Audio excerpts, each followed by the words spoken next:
Many of us are already hungry, so I'll be as brief as possible. I was asked to speak about, what's the acronym again? IIPS, Instant and Inclusive Payment Systems, with a focus on interoperability and the case of a regulated fintech, which we are as Pegasus Technologies. Again, my name is Ronald Azerwe. I'm currently the Managing Director and one of the founders of Pegasus Technologies. Now, a lot of the time in technology, we like to use acronyms. And some of the times we use these acronyms and they are passed on without really understanding what the acronyms mean, or taking them apart and dissecting them to understand fully what they are. And I think in there we miss some nuances that are very, very important. So quickly, without wasting anyone's time, what do we mean when we talk about instant and inclusive payment systems? I think the words are self-explanatory. Instant means real-time. Any transaction you do should have a real-time end in itself. Whether you're doing a bill payment or you're passing money to a colleague, the moment you send it, the person should receive it. Or you're paying to a merchant, the moment you send your money, the merchant ought to receive it immediately. And you ought to receive that service. And I was told there was a couple of women here, or there were a couple of women here before I came. They were talking about selling their products and receiving the money a couple of days later or a couple of hours later, which removes the concept of instant payments. So part of what we want to focus on is instant payments. The word inclusive means it should be affordable to everyone, and that's a very, very key word, affordability. It should be affordable and accessible to anyone. That's what makes it inclusive. So it should be instant, it should be inclusive. That's what makes a payment system inclusive and instant. And so the factors that go into doing that are quite a number, and I don't want to bore anyone with the very detailed concept of what makes, or how we as payment providers make our payment systems instant and inclusive. But also requested to speak more about the cause of interoperability in that. And the word interoperability itself needs to be deconstructed. What does it mean to say a system is interoperable, or what's interoperability?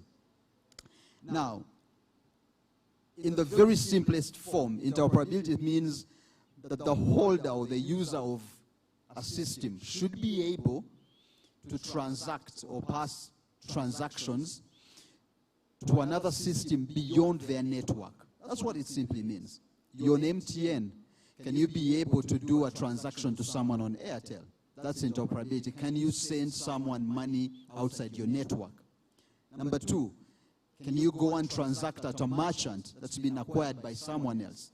If you're an MTN user, can you be able to go and pay at a merchant that was acquired by Airtel? Okay. Number three, so again, remember, can you pass money between yourself and another person on another network? Can you be able to pay at a merchant acquired by someone else? So that's what interoperability simply means. Can you transact cross-platform? And in many instances, the answer is no. Okay? Everyone wants to acquire their own merchants, what we call closed-loop systems. Everyone wants to have their own merchants, and they have very good reasons for that. It's a very expensive exercise setting up this distribution network, and for someone to set it up and another to simply come late and then reuse that slights the person that set it up in the first place. So there are great names on the argument that systems should be closed loop, but we are now looking at interoperability where everyone benefits from infrastructure that has been set up by another person. Of course, it has very, very many benefits. Not least among them is economies of scale. Someone, again, earlier discussed the issue of startups. How can startups, if you had to start up your own wallet, What's the chance that you're going to have an agent network as big as MTN's, or an agent network as big as Airtel's? What if those two decided to have interoperability so that their agents could serve anyone that has a wallet? You should be able to go and put money into your wallet using an MTN agent, an Airtel agent. Let's assume your wallet is called Ronald's wallet. And once you pay them that money, they should be able to push that money into your wallet. And you should be able to go and use what's in your wallet at a merchant that's been acquired by MTN or Airtel, maybe Cafe Javas. And you should be able to send money to someone else, again, on MTN or Airtel. So that really is the concept of interoperability. And that is where we think the fintech industry should go. We should move away from the closed loop systems that we're each developing and think about systems that are interoperable, that work across networks without any limitations. There is already something, effort has already been made with things like Mojaloop. Mojaloop is a software that allows that kind of thing to happen, that kind of interoperability. How can you be able to transact cross-platform using Mojaloop? It's a software, I think, credited to Bill and Melinda Gates. So their foundation funded a software that was created, and the idea was, can people just plug in there? Can you use it to have a system that is agnostic of any service provider, agnostic of any other platform, and be able to do that interoperability? Now, we've gone through a cycle as fintechs since the promulgation of the National Payment Systems Act that is trying to address some of those things. How can we now as licensed entities be able to interoperate, to remove the barriers of the closed loop systems and be able to have systems that talk to each other? A system developed by Pegasus Technologies should be able to serve clients of Yo Uganda or Bionic or whatever the others might be. How can we make sure that when I develop a system, it speaks to a system from somewhere else? And we've had now central bank as the mediator of those conversations, where we are in talks with each other to see that we interoperate or have systems that are interoperable with each other. Of course, the simpler solution would be, can we use Mojaloop as a switch that predefines how the systems talk to each other? The advantage with that is that someone has already paid the money for that, in quotes, a switch being the medium of exchange of data or information between different systems. And if we can use Mojaloop as that kind of switch that Bill and Melinda Gates have already paid for, then that drives down the cost. It removes the whole idea of ownership, who owns it, who uses it, and so on and so forth. So I think what we need to do as we push for instant and inclusive payment systems is to tie it around the concept of interoperability. If I develop a system, no matter how good it is, if it won't speak to another person's system and it's a closed loop system, then that will come with those limitations. We want to be able to remove those limitations as fintechs and say, now that we are a regulated entity, can we have a solution where all regulated entities, and I'm careful to use the word regulated here because I know there are very many entities that have not yet received their licenses. But the idea here is we need to work in an environment that's been controlled, or that is controlled, is well monitored, is mediated by the central bank to be able to achieve that. So I think the conversation has already started. Is there much work to do? Monumental. We certainly have a lot of work to do. But the conversation has started. I think the willingness is there to make sure that systems developed by one entity can serve their clients across different platforms. And for me, the appeal is to everyone here that is in the fintech space, that as you develop your mobile app, I know very many mobile apps are around out there now. As you develop your mobile app, as you set up your engines, can you just make sure that at the back of your mind you understand that it is important, in fact needful, for your system to be able to work across platforms? Of course, there was resistance initially from most of the platform owners, preferring to use their closed loop. But we've already seen the advantages that it bears or it brings when these systems talk to each other. So my appeal, and that should be the end of my keynote, is that as fintechs or as any people that are developing these systems, we make sure that our systems speak to each other. Thank you very much.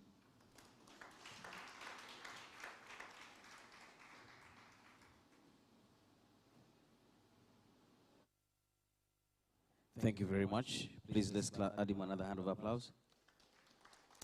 All right, okay. Without wasting time, let's definitely dive into our last panel discussion. That will be really, really brief and precise. And then after that, we'll go into the awards ceremony.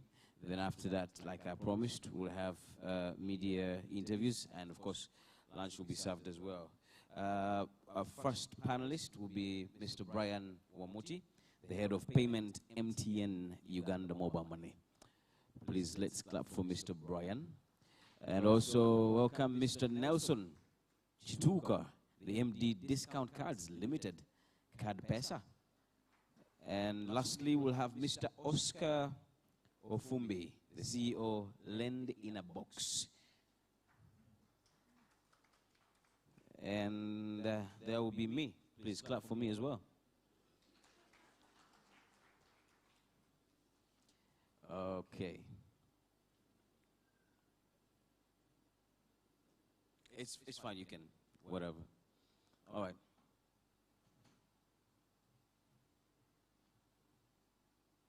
Okay. Gentlemen, please say hello so that we can know whether the mics are on or not. Good afternoon. Good afternoon to you, by the way. Please, next. Good afternoon. Good afternoon. All right then. I'll go straight to Mr. Brian. What directions should the policy, because the discussion we're going to have today really is more based on how do we build national instant and inclusive payment systems. Now, I'll start with you, Brian. The question is, what direction should the policymakers put in place to rapidly scale up the instant and inclusive payments? Well, thank you very much. So the way I look at it, there are four key principles for the policymakers to observe. And with the success and on how they implement these four principles, we'll see a lot of traction when it comes to instant payments. So the four principles, I look at them, one is cost, and I think that has been mentioned by the keynote. The second one is critical mass. Critical mass, I look at critical mass in several elements. So critical mass is one, access, which goes to distribution. Critical mass in terms of user experience and being able to provide the ergonomics and the ability to then transact. I also then look, I look at relevance of the use cases. They say simplicity is so hard, it needs to be engineered. And the only way to get to that critical mass is making sure that all those buckets under it are sorted out.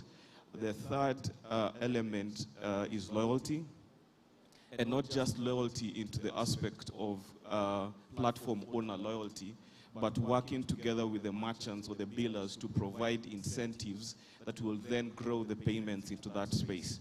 And the last one that I think is going to be quite relevant is certainty.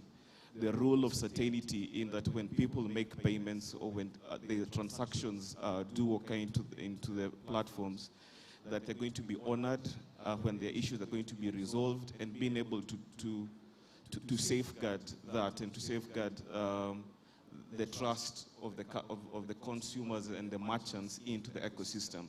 So for the policymakers, I think I look at those four key principles are the things that they need to observe to ensure there is progress in the space.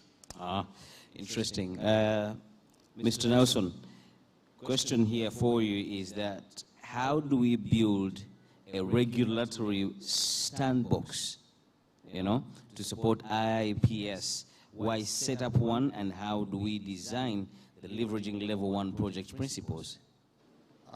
This is not an area that I am very conversant with, so I won't lie. But I presume the whole idea of creating a sandbox is to allow different players in the market to come and test the different kinds of systems they want to implement on the market. So ideally, Bank of Uganda under the National Payments Plan has a sandbox where different players in the market can go in, and then they experiment on how the system will work within the market, and then when they are sure that there are no losses, there are safeguards in place, there are organizational structures for different players, then they can allow that player who has joined the sandbox to take their product out to the general public. The key issue with IIPS comes down to two basic things. One, who controls the transactions? When you have a problem, where do you go? If, for example, I sent money and I didn't get it, who do I go to? And those are the issues that the regulator needs to look into. How do we protect the small man, the small woman? So, and then how do we ensure that even the systems used are affordable? Key issues are, what are the costs of sending money? Good example is if I take an RTGS from my bank account, sending money to another bank account in the same country. The price is 10,000, whatever the figure. However, on most of these other platforms, the more money you send, the more they punish you for sending more money. And that is why it's important for the regulators to look into what is a fair price for transacting when you're trying to get an IPPS sorted. I hope I've answered that. Mr. Oscar here, question for you now as well. Now, what he's talked about, now most e-money accounts, most e-money accounts focus on payments that, with limited savings, most times also with credits or insurance offering associations that are associated with them. Now, the question is, how do we improve this using of a scaled IIPS approach as well? That is not just with only the associated issues.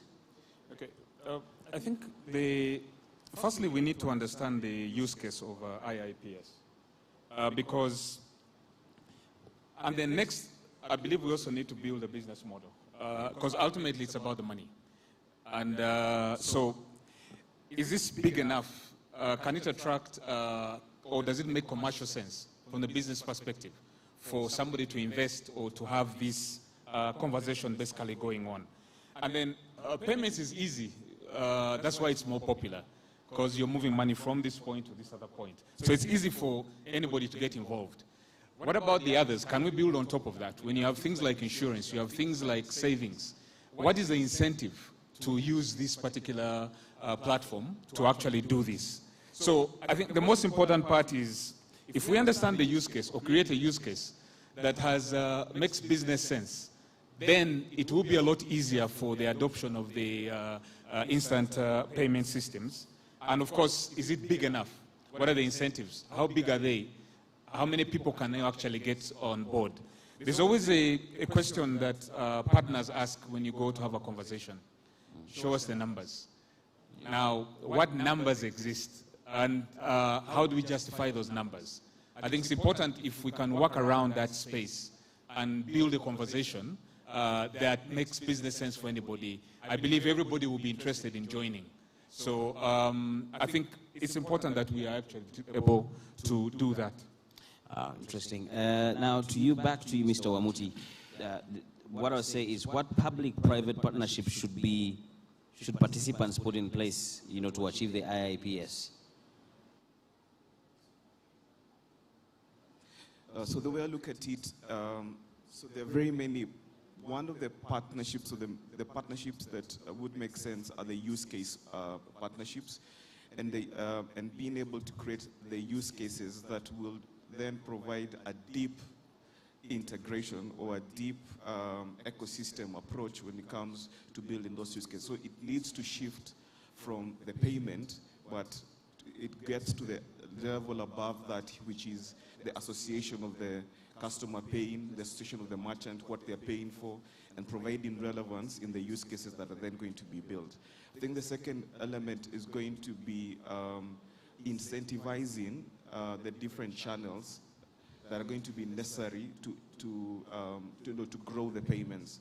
So you are looking at different approaches that will incentivize the channel at times, because it takes a lot to get the consumer, because the consumer most often than not have no issue with the payment, and to shift them to then go to a digital system will take a lot of concerted effort, education, incentives, and then and only then can they have shift to a digital play. So I believe those are the two key areas I believe partnerships would work in, building the use cases, incentivizing those use cases, and working together in education and moving people from the analog to the digital process of payments.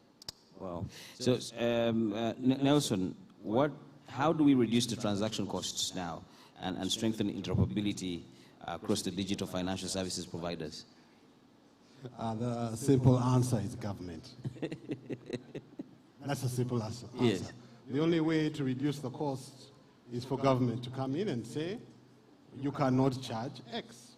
That's what's happening in Kenya. Yeah. That's what's happening everywhere else. And the basic thing is simply this. If government takes control of the overarching regulatory framework by which the system runs, then government can say,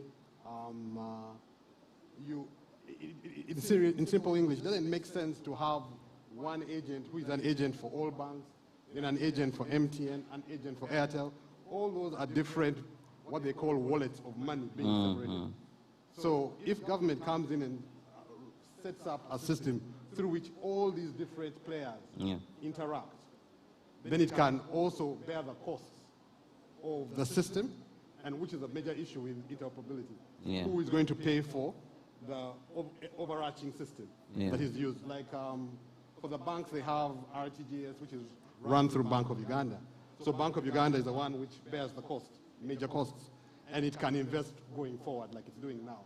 So the answer to reducing costs of putting up the system and running it is for government to actually use taxpayers' money to come in and carry the burden. It's like building a road. Not everybody can build a road, but government can. Of course. Now, taking you on the same thing of government now, how does government support the creation of border agent networks and more convenient cash inflow and outflow, the SICO point across the DFSPs and also the PISPs? Do we need this as a market? In general, I think that if we come up with good regulation, and government comes up and says, and puts standards and payment plans. If you go abroad, you, for example, look at countries which are saying that in the next 1 year or 2 years, we're going to stop using cash, we're going to stop using checks. Those are all regulations that build towards it. And then also setting standards and saying that if a transaction hasn't happened in, let's say, an hour, the money is refunded in its slow. Then the different players will have to work by that standard. And once they're working by that standard, we're able to put in those things into how the different players come in and provide their products. Interesting. To you, Oscar. Now, what incentives should be put into a place to accelerate electronic payments acceptance? How do we assess the improvement brought by digital money in the country versus the benefits of the typical cash system? Okay, thank you. I saw a Bank of Uganda publication, I think it was July, where they say they are moving checks from 20 million to 10 million. And so such actions basically encourage electronic payments. But what is the impact of this? And really, the responsibility is ours to encourage the electronic payments. But while in those electronic payments, what is the problem? Why do we have less electronic payments? I'll give a use case for what we have done on the insurance side and how we came to where we are. We have our an insurtech, and we collect payments via mobile money. Now, by default, you'll notice a customer journey, and they are stopping midway, and the part of payment. So the follow-up question was, why aren't you completing your payment? The answer was, we don't have mobile money, or we don't have a balance. So the ones that said we don't have or don't use, the follow-up question was, why? The answer was, we know friends, we have lost money, others have, are fleeched others, and then we have a problem in that particular conversation. Then we go back into statistics, and we discover that this affects the whole 52% of the 30 million users. So there is a business case for an activity like this. So going back into development, we now come up with an cover, which is basically a mobile money cover. What does that do? It supports somebody's balance on the wallet and the transaction that is unable to. That is an assurance for the customer to say, if you attempt that's actually, whether your balance is stolen or you fail to complete the transaction, then you have a redress, which is under the insurance you buy for the transaction that actually failed. Now, when you come with such incentives, then you are able to address the question, as my colleague mentioned, what are the redress mechanisms in the event that my transaction is incomplete? And these are real questions that the user is asking. Why should I get onto an electronic payment when there is no methodology for redress? And insurance is such a methodology for redress because you're transferring risk from what you would have had to do to another party to actually manage that. But these are things that can only be done within an ecosystem, and you have the players that need to be on board to have this running the way it does. So I think it's really upon us to firstly do or encourage ourselves to make electronic payments, and equally innovate around solutions that will support this particular ecosystem. So it's we that have to make sure that the incentives are in existence. The government has done its part. They have put the regulation, they have put their, the incentives that need to be done, like what Bank of Uganda has done. We have to move forward in terms of addressing this. Interesting. This will definitely be the last question here, and that will definitely go to you, Brian. Now, what alternative digital transfer methods should be available in the market where cellular technology is not widely available, or where women do not have access to affordable mobile phones? What alternative digital transfer methods should be put readily available? I think that's a difficult one for me being in the cellular business.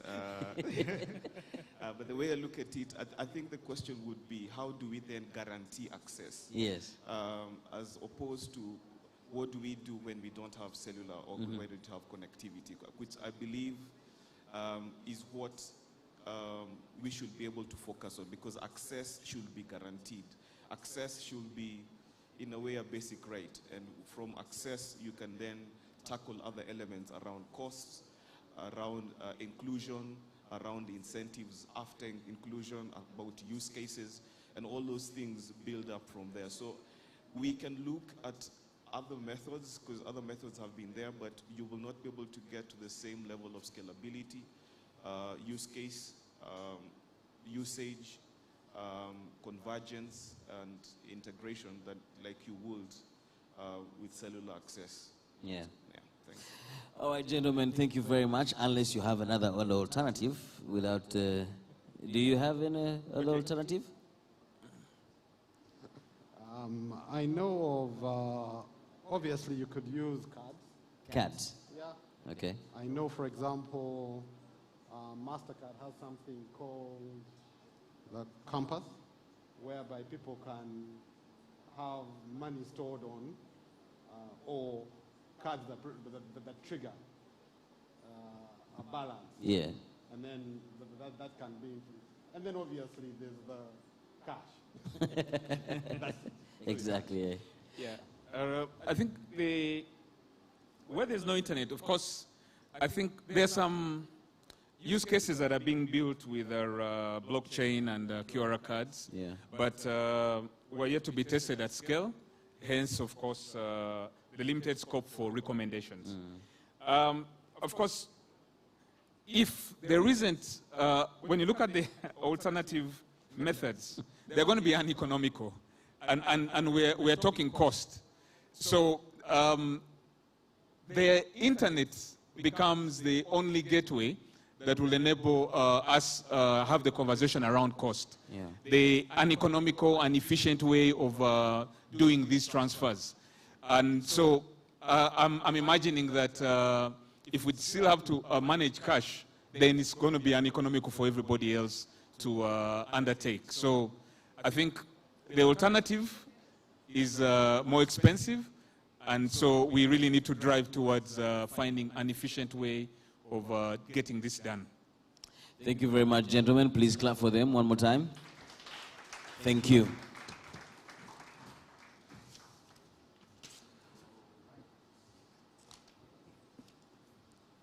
Check it. Okay. Interesting. Trying to think of another alternative without, the use of mobile phones is also something. It's a crazy idea, by the way, but hey, who said anything is impossible? But anyway, without wasting time, how about we do this, ladies and gentlemen? Let's get to the last part of this night. This day, actually still day, because the night is the night is for the music celebration. We're going to go straight to the Digital Impact Awards, giving away. And of course, we'll definitely be awarding successful people. But before that, let me welcome the CEO. Hi, people. The Lord Mayor, Innocent Kawoya. Please, let's clap for him.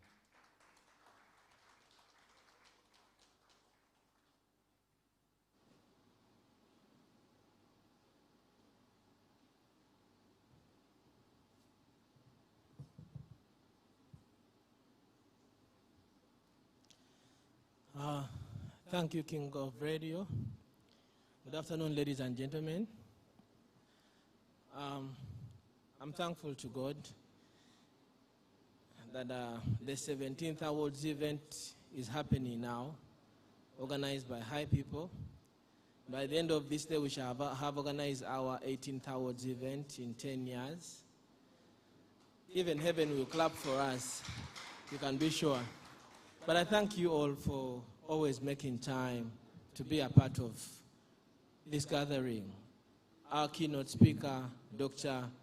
Ronald Azaire, our panelists, Your Excellency, Damali, I call her Her Excellency, she's an ambassador. So everyone that made time to be a part of this gathering, the banks, the mobile network operators, the fintechs, the funders, and everyone, thank you for always being a part of the High People organized initiatives. Like you've seen, we intend to make sure that they become more inclusive and they become more industry and less high people. And that is why I had no slot of speech today, because it is for all of us. It is for you. It is for the other people that you've not seen here. The ladies you've seen here, the market women leaders, are a reflection of our Include Everyone program. We started this with students and children in primary school in 2017 through what we call the Schools Financial Inclusion Challenge. And if it were not for COVID, today we would have head prefects here speaking about financial inclusion for them and their mothers. But for everyone that came here today, if you're not a billionaire yet, you're going to be a billionaire in 2022. Briefly, High People is 17 years now, and our role is to make sure that we play a role in digitizing, especially the 7 spheres of society influence. I'm sure you've heard about them, and someone maybe knows them better than I do, but that is 1, family; 2, the economy; 3, government; the region, education, media, and celebration. And guess what?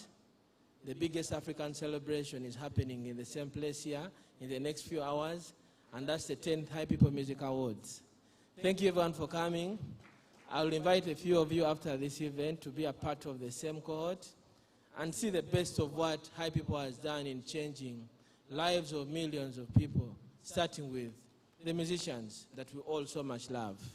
Otherwise, for everyone that was nominated for the 8th Digital Impact Awards Africa, we congratulate you. You are the champions that this world needs. For everyone that is winning, well, big congratulations. For everyone that is not winning, you won already by being shortlisted. And for everyone that has been part of this call since the beginning, Standard Chartered Bank, Stanbic, Centenary Bank, and all the other players, it's nice that you all believe in the same cause of ensuring we all play a role in digital inclusion, in financial inclusion, and ensuring that we have cyber security, so that all the systems and the solutions we provide are safe and secure for everyone that uses them. Lastly, I wish to extend our sincere thanks, one, to God. It's always beautiful. God has been a beautiful blessing for us every single time. And secondly, to our generous sponsors, the Bill and Melinda Gates Foundation, through their Level 1 Project Initiative. They are such a vibe. We all wouldn't be here today, but we thank them. And thank you, everyone, for coming. Allow me to welcome Her Excellency Damali Sali here, and Dr. Ronald Azaire to do the presentation of the awards. Thank you so much, everyone.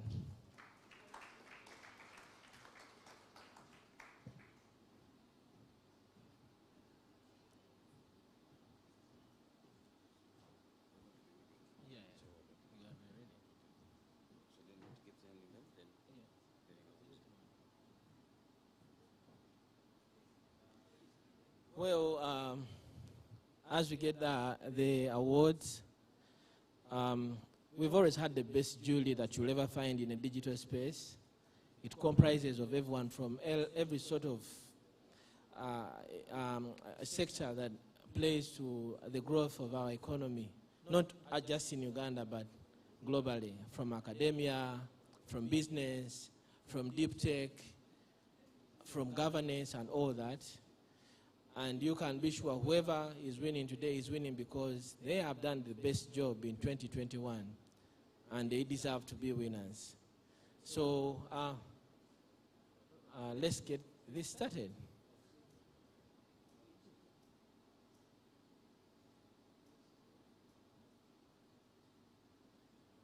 When you announce, please come and receive your award from Dr. Ronald and Her Excellency Damali, and have a photo moment.